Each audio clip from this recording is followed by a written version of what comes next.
ဘီလီယံနာတစ်ချေကြီးတယောက်ဟာအမျိုးသမီးအနေနဲ့ထိတွေ့မိရင်တမ်းမတဲ့အလာဂျစ်ဖြစ်တဲ့ထူးဆန်းတဲ့ယောဂရှိနေတာကြောင့်ယွမ်ငွေ10ဘီလီယံအကုန်အကျခံပြီးစက်ရုပ်မလေးတရုတ်ကိုဖန်တီးခဲ့ပါတယ်။တထေးကြီးကစက်ရုပ်ရဲ့လှုပ်ဆောင်ချက်တွေကိုစမ်းသပ်ကြည့်တဲ့အခါမှာတော့စက်ရုပ်ရဲ့ခန္ဓာကိုယ်မှာချိုးယွင်းချက်တချို့ရှိနေလာကိုသတိထားမိသွားတယ်။အဲ့ဒီအခါမှာပညာရှင်ဒေါက်တာက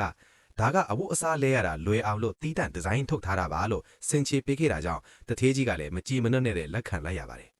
တနည်းမှာတော့တထေးကြီးကအစည်းအဝေးသွားတက်နေတော့ပညာရှင်ကစက်ရုပ်ကိုထိုင်ကြလိုက်ဆိုတဲ့အမိန့်ပေးလိုက်တဲ့အခါမှာတော့မထင်မှတ်ပဲစက်ရုပ်ကပညာရှင်ကိုလက်သီးနဲ့ထိုးကြလိုက်ပါတော့တယ်။ပညာရှင်ကစက်ရုပ်ကိုချက်ချင်းပဲပိတ်လိုက်ရပြီးတထေးကြီးကိုဘလို့ပြန်ရှင်းပြရမလဲလို့စိတ်ညစ်နေတော့မှပဲအစားတောက်လာပို့တဲ့မိန်းကလေးတယောက်ရောက်လာပါတယ်။အဲ့ဒီမိန်းကလေးရဲ့ရုပ်ကြီးကသူတို့ဖန်တီးထားတဲ့စက်ရုပ်နဲ့တပုံစံတဲ့တူနေတာကိုမြင်လိုက်ရတဲ့အခါမှာတော့ပညာရှင်ဟာအံ့ဩမြင်သက်သွားခဲ့ရတယ်